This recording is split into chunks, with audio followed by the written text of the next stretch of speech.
Renouveau télé lajɛbaga cɛ ni muso maakɔrɔ ni denmisɛn Mali kɔnɔ a n'a kɔ kan an ka foli ni tantuli b'aw bɛɛ lajɛlen ye aw minnu ni aw ɲamadalen don Renouveau télé ale ka nin waati na laadala ko la an bɛ ɲɔgɔn sɔrɔ yan tarata donyaw fɛ min n'o ye jɛmu min n'an k'a ma ko foroba baro anw n'a bi jɛ ni ka i k'a dɔn k'a laɲɛnamaya a kun tɛ dɔwɛrɛ ye jamana foroba kunkanko kibaruyaw ni ka wele bila min ni o ye maa ɲɛmaaw ye fɛɛrɛtɔ maa ɲɛmaaw walima min bɛ tali kɛ k'a dɔn k'a fɔ jɛkulu maa ɲɛmaaw k'olu wele walasa k'an da don jamana kɔnɔ kunkanko kibaruya o la i n'a fɔ an y'a bila bɔlɔlɔ sanfɛ cogo min na an ka bi maa welelen o ye an karamɔgɔ Maître Muntaka Tall ye Maître Muntaka Tall sini faso yiriwa tɔn o maa ɲɛmaa don ministre i k'a dɔn k'a fɔ kɔrɔ don wa ye wasadenya fana kan ka jamana kɔnɔna na a ye kɛnɛ ni k'a lasɔrɔ ka fara ne Idrissa Sidibe kan Yusuf Kulubali Yakuba Dumbiya ninnu bɛɛ lajɛlen bi jɛ walasa an ka jɛ ka baara in kɛ ɲɔgɔn fɛ Yusuf i bisimila saha i danga se Mba Kulubali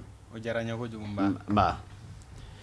Yakuba oui i bisimila Mba ou bien fana ye Kulubali dɔ ye non ne ye Dumbiya ye i danga se awa ayiwa Maître Muntaka Tall ale ye kɛnɛ sɔrɔ an karamɔgɔ Maître Muntaka Tall an b'a f'i ma k'i danga se marhaban aw k'aw fo k'aw barika da a ka wele la a diyara an ye ka lamɛnbaaw ni lajɛbaaw fo awɔ k'a fɔ bɛɛ lajɛlen ma salamu alaikum wa alaikum assalam wa rahmatullahi an bɛ hakilijigin kɛ k'a fɔ an ko Maître Muntaka Tall sini faso yiriwa tɔn o tɔn maa ɲɛmaa don tɛmɛnen ka bɔ yen a ye ministiriya ni wasadenya bɛɛ lajɛlen kɛ anw ka jamana kɔnɔ nka min nafa ka bon bi kosɛbɛ jɛkulu min ni o bi i k'a dɔn wulikajɔba la nin waati na an k'a ma ko M5 RFP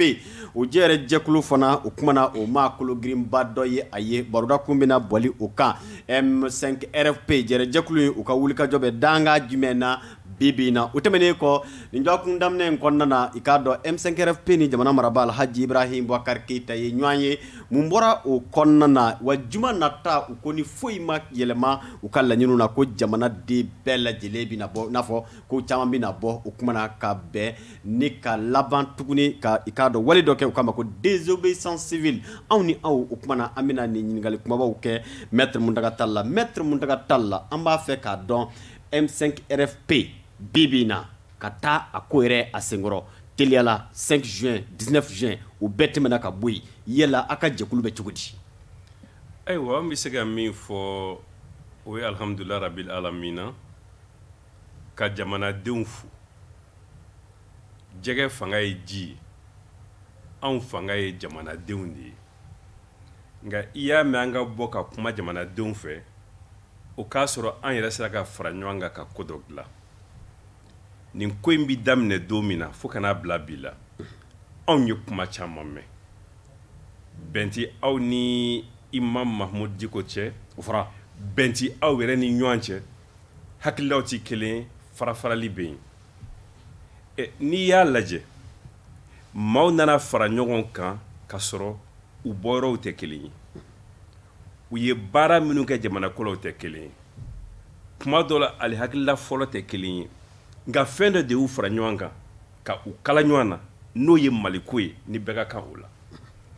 o tuma na o de ye anw fara ɲɔgɔn kan wa n'o y'a sɔrɔ dɔwɛrɛ tɛ o maliko kɔ dɔwɛrɛ tun tɛ o maliko kɔ farafarali bi gɛlɛya farali in fɔlɔ kɛra mun ye k'a k'i n'a fɔ ni imam o ni anw an tɛ kelen ye maa sera a ma ni o kuma ye a ye kuma kelen de fɔ a ko nin ko in a bonya bɛ ne bolo nka a latigɛbaw olu bɛ M5 kɔnɔ ne yɛrɛ t'o maa ye ne t'o kɔnɔ u ka bonya kɔni bɛ ne kan autorité morale nka ne tɛ M5 maa ye mɔgɔ y'a essayer k'u bɛ farali min kɛ o la u dɛsɛr'o la u nana ye fana kuma dɔ senfɛ EMK mɔgɔ dɔw bɔra ka kuma dɔw fɔ u y'o kɛ i ko ni tɔn bɛna ci nka ɲɔgɔnfanbaliya a bɛ don ɲi ni nɛ cɛ nka daji ka baara ye mun ye ni joli min bɔra ka o furakɛ ayiwa anw tɛmɛna o yɔrɔ kan pewu bɛɛ ɲɛ bɛ an na ɲɔgɔn fɛ bi o tuma na komi daminɛna tan ni tɔn damadɔ ye bi hakɛ min b'a kɔnɔ ne tɛ se k'a fɔ a caya fɛ fo a nana baara ye kɔnɔna de k'a kɛ kulu ye e bɛ don nin kulu in na e bɛ don nin kulu in na e bɛ don nin kulu in na o tuma i ka kuma jaabi alhamdulilahi rabil alamina M5 anw bɛ don da kelen fɛ an bɛ bɔ da kelen fɛ hakilila kelen b'an na ka Mali kuma bɔ. Hakilila kumabaw ye jumɛn ye i n'a fɔ a wulila ni mun ye. An ye min fɔ ko Mali bɛ o kɔlɔlɔ kɔnɔ ne ma maa si ye a kuma daminɛ ni bi cɛ min ko nin tɛ tiɲɛ ye. Hali minnu tɛ fɛ u ɲɛ ka d'an kan u b'a fɔ a y'a bolo si yɔrɔ min ma ko gɛlɛya bɛ jamana kɔnɔ o gɛlɛya bɛ yen o gɛlɛya fɔlɔ ye mun ye n'a jubaju ye o ye jamana a ti marala jamana ka ɲɛtaa kama a sigin bɛ nganamu kan ani fɛn tɛ bɔ nganamu na yuruku nganamu ni n y'a kɛ fana fɛn tɛ bɔ a la ni o kɛra jamana min ni a kɔnɔ nafolo man ca ni fitinin min bɛ yen o ka kan ka don min na ni o ma o sira sɔrɔ o bɛ taa laban mun na an bɛ o de kɔnɔ bi. Ok. Ni waati koronnen don n bɛ baw kɔnɔ parce que bɛɛ b'a dɔn o ye min ye lakanabaliya b'o la kalanbaliya bɛ o la ka Mali yɛrɛ lafu diɲɛ ko kɔnɔ Mali ti danbilen jamana tɔw fɛ o ko bɛ o la ka n'a ye k'a fɔ sariya ti labato a kɛra loi ye a kɛra constitution ye jamana bi marala bi mɔgɔ sago de kan min ka di ye n bɛ o kɛ gɛlɛya mana na cogo k'a fɔ an ka sigi ka bɛnkan kɛ ni bɛnkan kɛra min kɛ o ti waleya a ka ca an tɛna so ban o kunna nka ma maa mɛn min ko nin kuma kelen bɛ yen min tɛ tiɲɛ. Ayiwa Yusu Bamu daga da sira yɔrɔ dɔ ma a ko ni bɛn kɛra min kan k'o tɛ waleya yalima aw ni jamana ɲɛmaa dun ye ɲɔgɔn ye caman kɛ yalima est ce que nafa b'o ɲɔgɔnye ninnu na k'a sɔrɔ a b'aw kunna ko bɛnkanw tɛ waleya bilen wa. N'i y'a lajɛ nin san damadɔ in kɔnɔ tɔnsigi fɔlɔ dɔ kɛra Mali la yan nɔ ko conférence d'entente nationale a bandon ni bi cɛ a foyi ma waleya an bɔra o kɔnɔ an nana accord politique de gouvernance la o daminɛna cogo min na ani o labanna cogo min na bɛɛ ye o ye an nana b'o la ka na dialogue national inclusif la hali kulu ka kan ka sigi k'o ko waleya o kulu ma sigi fɔlɔ o kuma na nin sigi ka kuma a bɛ min ye nka o n'a ta bɛɛ anw kɛlen k'an ka baaraw boloda ka an hakilila fɔ maaw kuma n'an fɛ Mali kɔnɔ ani Mali kɔ kan a ye sabali a ye taa aw ka kuma ni aw kumana lala a bɛna fɛn dɔ mɛn min bɛ se ka na ni basigi ye jamana kɔnɔ an taara an ma maa kelen ni maa fila bila ka taa dɛ ɲɛmaaso bɛɛ cɛra ka taa n'o kɛra aw ni Laji Burama ka ɲɔgɔn ye n'o kɛra an ni président ka ɲɔgɔn ye nka ka don fo ka bɔ fɛn kelen tɛ yen an ye min mɛn kuma kɔnɔ k'o bɛ somaa sama bɔ mun fɔra an ye majorité dɔ bɛ ne bolo a ye taa ani o ka kuma an ko maa minnu b'o majorité kɔnɔ o ɲɛmaaw u bonya bɛ anw bolo an ka jɔnmɔgɔyaw tɛ nka fanga jumɛn b'u bolo dalilu jumɛn b'u bolo u bolo dalen bɛ mun kan anw ye fɛn minnu fɔ k'u bɛ se ka fɛn dilan o la k'a fɔ i bɛ ka e ka taa olu de bɛna fɔ ko i tɛ taa wali ka taa wa k'a fɔ assemblée ka ci o dalilu jumɛn b'olu bolo k'a fɔ premier ministre ka sigi ka bɔ M5 la o dalilu jumɛn b'olu bolo k'a fɔ cour constitutionnelle mɔgɔ bɛɛ ka falen o dalilu jumɛn b'u bolo k'a fɔ mara kɛcogo bɛɛ ka yɛlɛma bari a tɛ se ka to ngaramu na olu bɛ se ka mun bali o la mais olu dun y'ale kɔkɔrɔdonbaw ye o olu b'ale kɔkɔrɔma don u bɛ min fɔ ne a tɛ yen an bɛ dɔ mɛn o la baasi tɛ nka an tɛ kɔkɔrɔdonba nɔfɛ o dalilu bɛ maa min bolo ka an bɔ nin gɛlɛya nin kɔnɔ an bɛ o de nɔfɛ baasi tɛ Yakuba Dunbiya maître aw ka papier dɔ kɛ k'a di jamana ɲɛmaa ma o papier nin kɔnɔ laɲini caman b'o kɔnɔ ne b'a fɛ k'a dɔn o laɲini ye mun ni mun ye est ce que o laɲini ninnu t'an ka sariya sɛbɛn wa sɔsɔ mun ye constitution ye wa yanni n ka don a kɔnɔ kuma na n bi laban in jaabi an ka ɲini fɛn ninnu yali tɛna constitution sɔsɔ wa Mali kɔnɔ bi mun bi constitution kɔnɔ min labatolen don min bonyanen don n'i ye Mali lajɛ bi a mara guloma 8 de don o 8 sigi cogo b'a la waati bolo dalen don a ye falen cogo b'a la an k'a ta kelen kelen teliya la n'i taara Haut Conseil des collectivités ta o ka mandat banna ɲinan a san 5 ye n'i taara Conseil économique social ta o ka mandat bannen don o bɛ jamana sariya sunba sɔrɔ o la o ye an gulomaw de ye guloma 8 de bɛ an ka jamana la n ye 2 fɔ sisan bisimila sabanan ye Cour suprême ye o président taara retraite la nin y'o san 1 ni tila ye maa ma sɔrɔ fɔlɔ ka bila o nɔ la n'i bɔra yen i bɛ taa Assemblée nationale la o bi cogo min na bi o dogon tɛ b'a la Assemblée nationale o kɔladen o ye Haute Cour de justice ye o bi cogo min na bi maa bɛɛ b'o dɔn gouvernement maa kelen de b'a la an bɛ dɔgɔkun 3 la o la bi président yɛrɛ o bi yɔrɔ min na ani o bi cogo min na dogo tɛ o fana na jamana guloma bɛɛ mini constitution bonya bi min n'i bi constitution bonya ne filɛ ka nin fɛn min fɔ ta kelen tɛ yen min ka kan ka kɛ nka constitution fana kɔnɔ a fɔra fanga a bɛ sigi ni vote jɛlen de ye vote jɛlen wa a bi falen ni vote jɛlen de ye ni fanga sigira ni vote nɔgɔlen ye ni karaba ni sonyɛni ni nganamu ye constitution bɛ min i bɛ to constitution kɔnɔ n'aw bɛɛ jɛra ka to a kɔnɔ ni sariya dira nka o bɛɛ la anw ma bɔ olu bɔra olu t'a kɔnɔ nka anw ma bɔ anw ye mun ɲini président ma fanga bila o sɛbɛn bɛ constitution kɔnɔ ayiwa anw m'a fɔ k'an bɛna a bolo minɛ ka sɛbɛn don a bolo ka papier signer dɔw y'o kɛ an y'o ye o anw m'a fɔ an b'o kɛ an ko sisan de an bɛ jamanadenw fara ɲɔgɔn kan a yɛrɛ k'u caya ye a k'a dɔn k'a fɔ jama fan caman o tɛ ale ka fanga in ko la bilen siɲɛ 1 siɲɛ 2 an bɛna dɔ wɛrɛ kɛ a ka jama ye n'a ye jama ye la o bɛna a sɔn hakili la a ka ko dɔ faamu a ka ko dɔ kɛ a bɛ min k'i bɔra sariya kɔnɔ an kɛ o kɛ k'a fɔ an bi bɔ mɔgɔw b'a fɔ tiɲɛni bɛna kɛ jamana bɛna yobo yaba mais anw bɔra an ma kanfan ci o mais maître a ye mun de ɲini président fɛ a ka papier kɔnɔ bon maintenant o ye ɲininkali filanan ye ɲininkali fɔlɔ an ko président i bɛ démissionner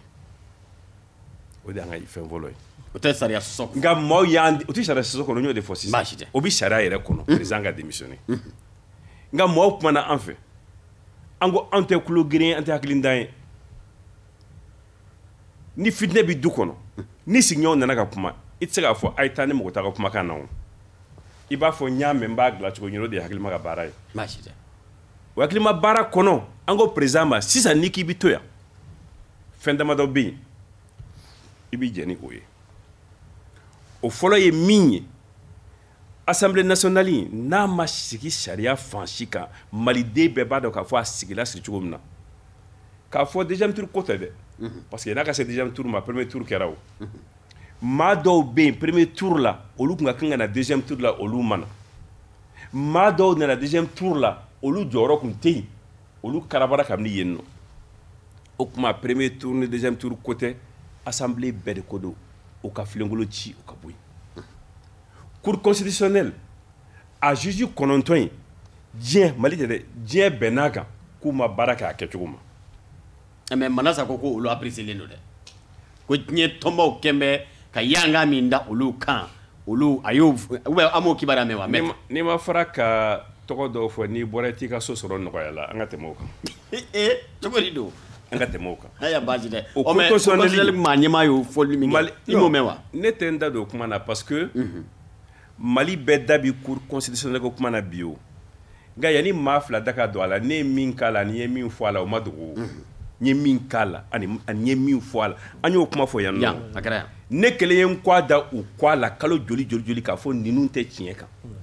ala de nana n'a ka tiɲɛ ye ka o da kɛnɛ kan o ka faamuya n'an b'o ko la bi baasi tɛ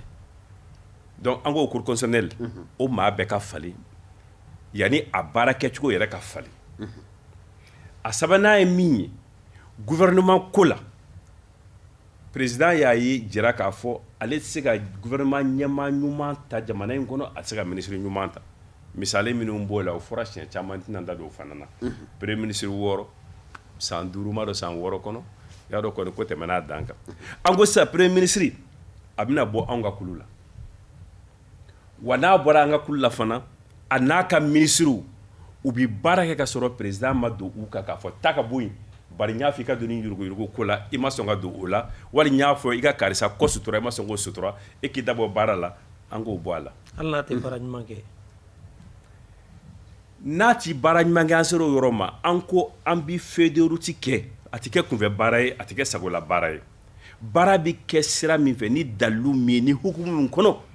an bɛ o sɛbɛn bɔ baasi tɛ a bi baara kɛ o kɔnɔ wa san o san baara min kɛra bɛɛ bi sɛgɛsɛgɛ ni min ka baara ɲɛna e bi tɛmɛ ni baara ye ni min ta ma ɲɛ i ni ce i ni baraji e ka taa min bi se baara la o bɛ na an ye nin fɛn damadɔ de fɔ nin t'a bɛɛ ye bari n'i ye mali syndicats fana ta bi u tala ka minɛ sariya minɛni na ani baara kɛcogo la tiɲɛ kan ani sariya kan an k'o fana ka bɔ yen sariya ka boli olu fana kan ka u bɛɛ kɛ kelen ye an ko fana Sumela Sise bilali a kana kɛ kuma gansan ye waleya ka ye a kɔnɔ ok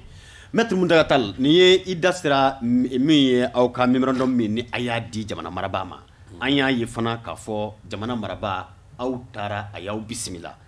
aw bisimilali i da donna a kɔrɔfɔ la ka ban k'a fɔ ko aw ko aw ka taa majorité fɛ yen nka aw bisimilali kɔnɔna na yala mun de fɔra ye min ni maa bɛ se k'a fɔ o ye soma sama ye maa bɛ se k'a fɔ aw ni jamana marabaa yɛrɛ aw ka ɲɔgɔn ye kɔnɔna na a da sera mun ma min tora aw yɛrɛ kɔnɔ foyi cogo di kabako don dɛ an nana an ma foyi mɛn aw nana a diyara n ye ni aw bɛɛ cɛla yan nɔ ka na o yɛrɛ ye ne bolo bonyaba ye a ka sɛbɛn n y'a ye n y'a kalan sisan mali y'an bɛ jɛ ye n b'a ɲini aw fɛ aw ka taa ani majorité ka taa a kuma fɔ aw ni caga kulomajɔ la hakɛto b'a kan o kɛra fɔlen baale an ko an y'a mɛn i y'an bisimila a diyara an ye i ye an wele i y'an jaabi k'an bɛn an wulila an taara o de la n'i ye ɲininkali kɛ ko mun fɔra ni n ko foyi a bɛ bonya hakili ma nka foyi ma fɔ ka na ni an ye ka na ni kamera ye k'a fɔ u nana k'a fɔ diɲɛ ye an kumana a banna o y'aw kɛ cogo di aw bɔlen ko a ye mun kɛ anw bɛ kulu de la maa kelen sago t'a la an bi jɛ ka baara kɛ ni an bɛɛ jɛ hakilila de ye yan'an ka taa an ye tɔnsigi kɛ o an bɔlen yen nɔ an nana segin o tɔnsigi kelen kan an ye mun fɔ bi diɲɛ ka juru tɛ anw na bilen maa maa nana kuma an fɛ an y'u bɛɛ lamɛn an ye u bɛɛ bonya hali fɛn min y'an tɔɔrɔ f'a kun bɛ ɲini ka na ni gɛlɛya ye an ka kulu kɔnɔ an sɔnna o ma olu bonya kama o bonya kelen kama an kun y'an ka ɲininkali fɔlɔ an m'a sonsoro dɛ nka an ko n'i k'i bɛ to yen nin fɛn in filɛ nin ye an kari don tɛrɛmɛli t'a la an taara a ma fɔ yɛrɛ mun b'a ka minɛn kɔnɔ a ma fɔ aw ye nin fɔ mun na a ma fɔ aw bolo nin ye taasira ɲuman ye wa sanko k'a fɔ n bɛ nin de ye nin ne hakilila ye an ka nin falen nin na wala an b'a kɛ tan an taara ye ɲɔgɔn ye an ko a ma anw dɔrɔn dɔgɔya a ye maliden bɛɛ de dɔgɔya anw bi jɛni an ka dɔgɔyalima ye mɛ an tɛ jɛni maliden bɛɛ ka dɔgɔyalima ye i n'a fɔ a y'a yɛrɛ la k'a fɔ aw ka kuma ye kuma mugu de ye kolo t'a la ne mago t'a la an ye kuma bila yɔrɔ min na an y'a ta yen an ye baara bila yɔrɔ min na an y'a ta yen o kama an ko ni ala jɛna n'a ye juma nata an bɛ bɔ ko kura baasi tɛ yanni an ka so ma Yusu yalima n'i y'a jateminɛ nin ye jigilatigɛ de ye aw bolo président ye weleli min kɛ wa sabula aw hakili tun b'a la ko kuma min bɛna kɛ o ma se ka kɛ o kɛra jigilatigɛ ye aw ma wa n'i ye jigilatigɛ fɔ kɔrɔ fila b'a la yali anw jigi kun bi fɛn dɔ kan an yɛrɛ ye wa mina o tɛ anw ka baara fansi kɔnɔ jɔyɔrɔ ɲini nka an jɔyɔrɔ ɲini na o t'a la o fan si t'a la baasi tɛ n'o tɛ n'a fɔra gouvernement d'union nationale o kɔrɔ ko na fɛn dɔ ta o t'a la o t'an ka laɲini hakili t'o la hakili bɛ ko kelen de la Mali nka jigilatigɛ nana kɛ mun ye n'a fɔra ko nin ye Mali ɲɛmaa ye o ni maa minnu gɛlɛya b'o ni maa minnu cɛ bi o ye olu wele diɲɛ bɛɛ ka kuma kɔfɛ k'a fɔ a ye taa ka sigi ka kuma ko aw taar'o la aw ma kuma jɔlen si mɛn a jigilatigɛ ka bon parce que i b'a fɔ de kuma jamana bɛ mara bolo jumɛn kɔnɔ mara yɛrɛ tɛ yen o jigilatigɛ kɔni k'a fɔ Mali mara t'a la taabolo t'a la o jigilatigɛ bonyana baasi tɛ nka fɛn ma bali anw na dɛ ayiwa bari n'a y'a an ko minɛn sɛmɛ parce que an ɲɛ bɛ nin yɔrɔ in de la ok Yakuba Dunbiya Maître Muntaka Tall yani président de la République a reçoit a ye Imam Mahmoud Dicko reçoit malien caman b'i yɛrɛ ɲininka a ma sɔn ka aw ni Imam Mahmoud Dicko reçoit ɲɔgɔn fɛ est-ce que bi min bi ye aw ni Mahmoud Dicko aw bɛ ɲɔgɔn bolo wa est-ce que don n'a nataw la a bɛ k'a ka manifestation fɔ Imam Mahmoud Dicko a bɛna y'a la wa Imam Mahmoud Dicko taalen jamanatigi fɛ yen o y'a wele gundo bɔrɔtɔ tɛ o parce que a fɔra k'a kuma cari a k'u ma i bɛ k'a ye ne wele ɲɛna a ye n wele Maliko la nka a ye n wele ka mun fɔ n ye k'a bɛ ministre dɔw di ne ma maa min ka di n ye k'o tɔgɔ fɔ wa a bɛ n bolola sɔn fana sɔncogo min ka di n ye n y'a fɔ a ye ko n bɛ sen na a m'a faamuya halisa a m'a dɔn ko Maliko don a ɲɛna ko natako don jamana bɛ nin hukumu gɛlɛma in kɔnɔ halisa yanni dilacogo ka ɲini a la a bɛ e kunkolo la de ko maaw bɛ tan ɲini na ko Mali ko tɛ maasi hakilila ko ye o ka gɛlɛn dɛ o ka gɛlɛn o kama ne bɛ maa caman ye u bɛ bɔ k'a fɔ institution olu ka bonya président institution ne m'a jira sisan ko institution tɛ yen o fɛn min tɛ yen i bɛ o bonya cogo di min ye anw ni Imam Mahmoud Dicko ta ye n y'a fɔ ye k'a bila an ka jɛ daminɛ fo bi ko caman kɛra k'an kɔ don ɲɔgɔn ma maaw sɛgɛnna n'u y'u bolo jigin bi sini u bɛ taa doni ta tuguni ka segin u kun o maa fara la baara sera yɔrɔ min ma bi Mahmoud Dicko an ka autorité morale don an ka bonya b'a kan an m'a fɔ a da bɔra kuma na nka n'a sera négociation politique yɔrɔ ma n'a sera yɔrɔ dɔ la a ka kan anw yɛrɛ k'a fɔ al-imam e kana bila ɲɛfɛ bilen bari u bɛna tɔgɔ da i la u bɛna sɔn da i la n'u ma se ka i sɔrɔ k'i don janfa kɔnɔ u b'a fɔ u b'i lanɔgɔ k'a fɔ i donna ko la komi t'i donyɔrɔ ye o tuma o kama kɛnɛ bi kɛnɛ na anw yɛrɛ bolo n'a y'a sɔrɔ anw n'ale ka jɛ ye tiɲɛ ye an ka kan k'an bana mini ale ni o cɛ waasa ko minnu dilannen don ka s'a ma o kana se k'a sɔrɔ nka an bɛna min kɛ sinikɛnɛ a bɛɛ bɛ o hukumu de kɔnɔ ɲɔgɔn dafa dɔ ka ɲi yɔrɔ dɔ la dɔ man ɲi ye dɔ ka ɲi yɔrɔ wɛrɛ dɔ wɛrɛ man ɲi ye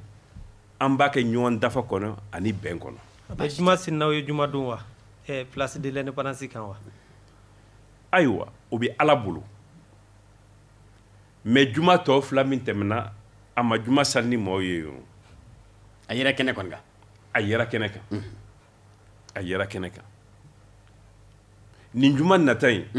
e bi ye don jumɛn ye tarata tɛ yan. bi ye tarata ye. tile saba tɛ yan. ala k'an si jɔ k'a kɔnɔ. ayiwa maître Muntaka Tall i ko si ka fɔ maa bɛ se k'a fɔ a caman kɛra Mali kɔnɔ conférence d'entente nationale accord politique dialogue national inclusif u n'a ɲɔgɔnna caman ko nin si ma kɛ Mali fura ye nka bi dɔw bɛ yen olu fana bɛ jalaki bulongɛni ɲɛsin aw ma aw minnu ni aw kɛra jamana marabaa fɛ baarakɛbagaw ye ko aw n'u jɛra ka baaraw kɛ yala aw bɛ se ka jaabi jumɛn di o olu fana ma. c'est fɛn damadɔ bɛ yen n'i sigi k'a lajɛ i b'i yɛlɛ ɲininka n'a kan k'i dusu tiɲɛ wali n'i ka kan ka yɛlɛ ayiwa o fɔlɔ ye min ye maa caman ɲinɛnen don ko sariya a b'i kalan de i bɛ taa université de la k'a kalan téléphone bɛ n bolo min ka di ye n b'a sɛbɛn k'a cari o tɛ sariya ye dɛ sango droit constitutionnel bɛɛ kɛra constitutionnaliste ye anw b'u lamɛn an bɛ yɛlɛ u la parce que u bɛ min fɔ u t'a dɔn u ti a kɔrɔ dɔn filanan yɛlɛ ye mun ye olu de bɛ faso fɛ ninnu ye faso cilaw ye anw ta tɛ dala kuma ye o anw ka waleya minnu kɛra san 30 an ye waleya minnu kɛ o de b'a jira k'anw bɛ Mali in fɛ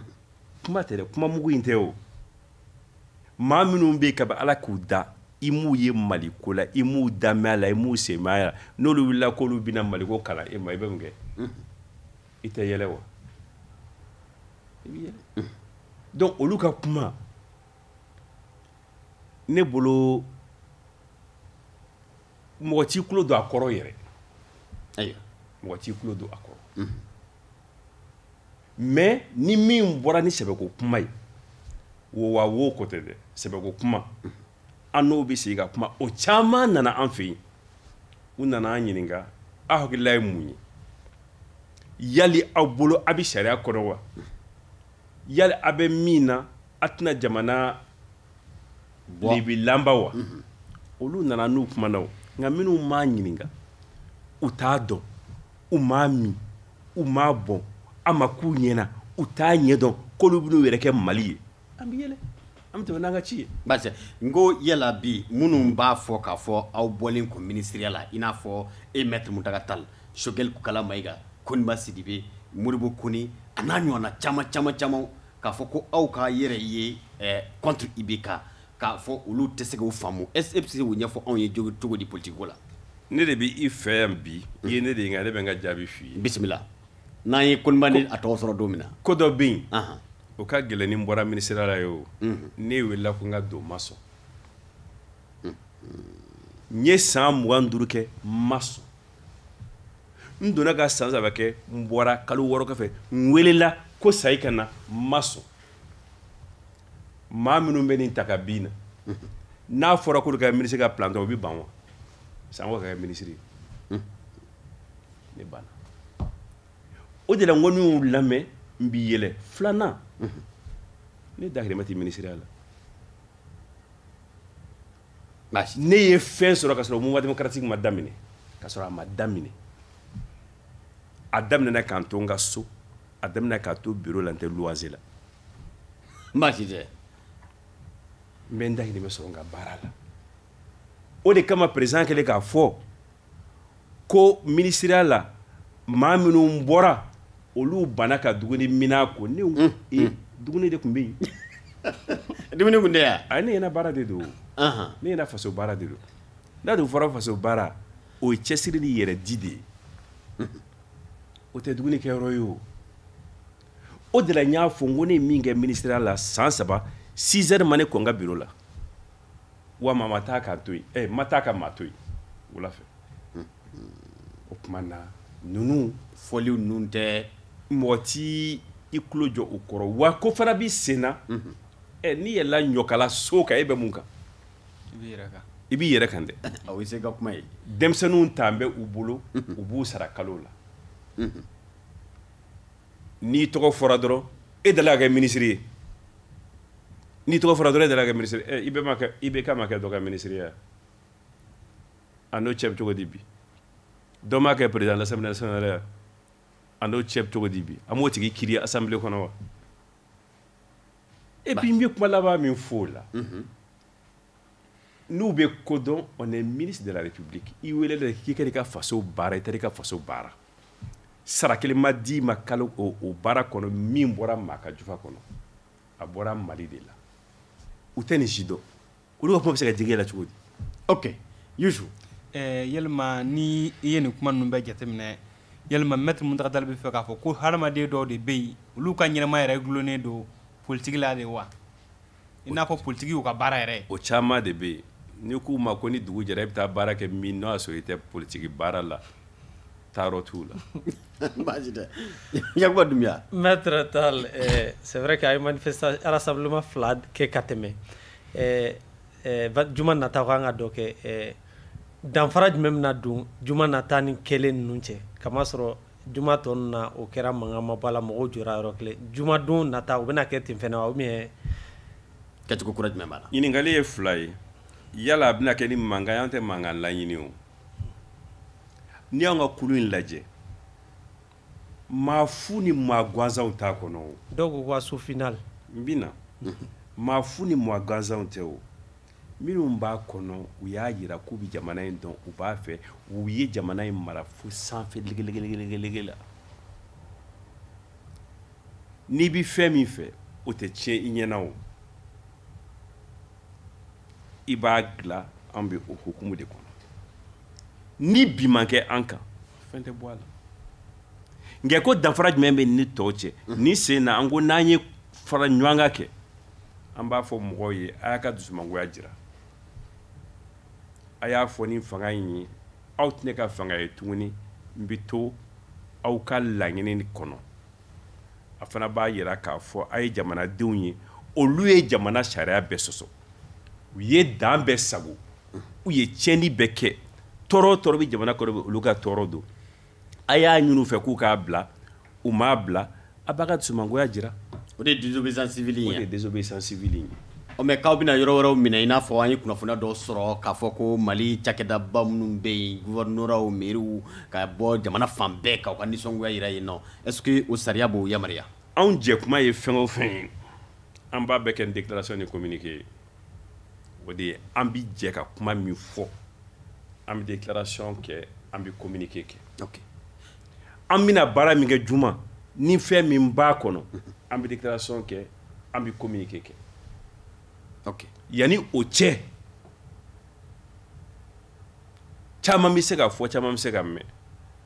n m'a fɔ tiɲɛ don n m'a fɔ tiɲɛ tɛ nka anw bɛ kuma ni communiqué de ye ani déclaration. désobéissance civile bɛ se ka taa fɔ waati joli kɔnɔ. a bɛɛ laɲini sɔrɔli waati de bolo. aw dun ka laɲini ye jamana marabaa ka walasɛmɛ waati b'o la. doni mana gɛlɛya i b'a jigin dɛ. mɔgɔw fana ma bɔ mɔgɔw ma bɔ n'o tɛ i ni doni b'i sigi dɛ. mais mɔgɔw fana mana bɔ k'a fɔ k'u ka to u kɛyɔrɔw la ka waati jan kɛ est-ce que Mali aw fana na se jama dakuruli la o la. Sidibe. naam. i b'a la k'i pan Dunbiya kunna o kana digi i la an fila dama don. cogo di. e ye ɲininkali kɛ sira min fɛ e ma jaabi min sɔrɔ ale ko k'a bɛ n'o don ne da wajibi o ka gɛlɛn dɔɔnin dɛ an bɛ min kɛ an b'a sɛbɛn k'a cari. baasi tɛ. mun tɛ ka kelen ka kuma tɛ su in na. donc o tɛ ɲɛfɔ bi. ayi an ma tila baara la de dɔrɔn dogoli ko tɛ parce que an tɛ complot la o an tɛ siran ko la an tɛ dogoli ko la mais ni kuma ma ban ni e kɔnna o ma i baarakɛɲɔgɔnw bɛ se ka jigin i la k'a fɔ an ma tila nin na an ma bɛn nin kan e ye nin yɔrɔ min fɔ fili b'a la ne t'a fɛ o ka ne sɔrɔ o dɔrɔn de don. baasi tɛ. n'an bɛnna min kan janfa tɛ nanbara tɛ siranko tɛ an b'a da kɛnɛ kan. ok maître Muntaka Tall tiɲɛ don jamana marabaa y'a ka majorité ko fɔ aw ma maa bɛ se k'a fɔ baba don a la nka an b'a fɛ k'a dɔn aw bɔ don ni bi cɛ aw sera u ma wa yala n'aw ma se u ma u sera aw ma wa aw ye ɲɔgɔn ye wa aw ni majorité jamana ɲɛmaa ye min fɔ aw ye a bɛ cogo di bi. anw ni majorité ye ɲɔgɔn ye. aw bɔlen kɔ jamana marabaa fɛ yen. ayi yanni an ka se yen. ɔhɔ. mais ne ye n ka laɲini minnu fɔ sisan i b'a sɔrɔ n m'a walanwalan ka ɲɛ de. majorité de bɛna fɔ ko président démissionné na majorité de bɛna fɔ ko assemblée cira o majorité de bɛna fɔ ko correctionnel juges falenna o majorité de bɛna fɔ ko ŋanamuŋanuw banna jamana kɔnɔ wa ko nɛgɛ bi maa min bolo e k'i b'i da yɛlɛ ka taa baga maa ma ko nɛgɛ t'a bolo kilisi t'a da k'a da yɛlɛ i bɛ taa mun ɲini i bɛ taa ko nɛgɛtigi de fɛ yen a ka da yɛlɛ ne ye min fɛ ni maa ninnu walahi an ka jɔnma mɔgɔw tɛ n ka dalilu si t'u bolo k'u bɛ se ka anw ka laɲini dilan hali k'u bɛ se ka jaabi d'an ma na u bɛna mun fɔ an ye an y'a mɛn an b'a lase yanni olu k'a mɛn ka taa lase o n'a sera se yɔrɔ la anw m'a lase ka ban wa anw y'a lase foyi t'olu bolo k'a fɔ an y'a mɛn an b'a lase kɔ ni fɛn wɛrɛ min b'u bolo u ka bɔ k'a fɔ baasi tɛ Yusu an y'a jateminɛ k'a fɔ waati dɔw tɛmɛna dɔw y'a yira k'a fɔ k'olu fana bɛna wuli k'u ka dusumakasa yira ka jama bɔ i n'a fɔ aw bɛ jama bɔ cogo min na ka jamana ɲɛmaa kɔkɔrɔma don aw ka juma nata bɔli la yalima n'o mɔgɔw ko fana k'u bɛ bɔ aw bɛ se k'o ko latigɛ cogo di tasuma fɔli dala ka da jeni fɔlɔ wa n'i k'i bɔ kɛ bɔ kabi ala ye diɲɛ da tasuma fɔli ma da jeni an bi bɔ ninnu ma maa bɛrɛ bɔ an bɛna bɔ ka maa bɔ n'u ta ye bisimila anw ye maa min bɔ an ka bɔ ko fila in na o ka ca maa min votera député sigi la Mali la o de la mɔgɔ dɔw b'a fɔ k'aw b'a fɔ ko a bɛ kuma malidenw tɔgɔ la a bɛ kuma malidenw tɔgɔ jumɛn na Bamakɔ député sigi la 10% de bɔra maa minnu si sera vote ye an y'a da maa hakɛ min don anw ka kɛnɛ kan n'i kun ye a bolofara kelen ta o ka ca ni o jama ye o ka ca ni o jama ye o de y'a kɛ an ko kuma tɛ ten o n'i ye maaw bɔ de bɛɛ k'u hakili lajira a ka faamuya ko maa fila ni maa saba ka dimi kun tɛ parce que u gɛnna ka bɔ ministériya la a ka fɔ de dɔrɔn ko Mali ko don o de bɛ ko nɔgɔya o de ye jama bɔ in ye baasi tɛ nka jama min bɔ tan kana ɲagara labɔ dɛ kana jɔ a la fana kana kɛ bolo kɔfɛ fɛn ye baasi tɛ maître aw ka bɔliko filaw la an y'a ye mɔgɔ dɔw ma nisɔndiya kamasɔrɔ olu tun ye laɲini dɔw kɛ ka taa Kuluba ou bien ka taa IBK nɔfɛ mais aw minnu ye ɲɛmaaw ye aw ma sɔn o ma o mɔgɔ caman ko désormais n'a ye wele u tɛ bɔ bilen est ce que aw dalen don a la juma nata in na aw bɛ jama bɔ cogo min na aw bɛna se k'a bɔ ten kamasɔrɔ mɔgɔ caman déçoira mɔgɔ caman ma wasa kosɛbɛ ala ka juma yira an na maa n'i b'i ko o ko kɛ i bɛ hakili bila dusu ɲɛ maa minnu ye nin fɔ tan u jo don parce que u dusu tiɲɛnen don u bɛ tɔɔrɔ la u bɛ tɔɲɔ na u ɲɛ b'a la foroba nafolo o kɛ bɛ maa dɔw ka kulonkɛ fɛn ye olu kɔngɔ b'u la minɔgɔ b'u la bana bɛ u la ani gɛlɛya sifa bɛɛ ɲɔgɔn fa de bɛ jamana kɔnɔ don o don i b'a mɛn maa joli sara an ka sɔrɔdasiw fana an ka finitigiw olu fana k'u ka taa an kunbabɔ hali olu niyɔrɔ dunna ni bɛ maa tɔɔrɔ o baasi tɛ donc ni o tɔɔrɔ b'i la i b'i fɛn fɔ i fɛn kɛ nka n'i ye ɲɛmaa fana ta k'a bila i ɲɛ n'i y'a ye k'a fɔ i sigara a la nka a ma don janfa la a bɛ sira min kan o de ye sira ɲuman ye sira jan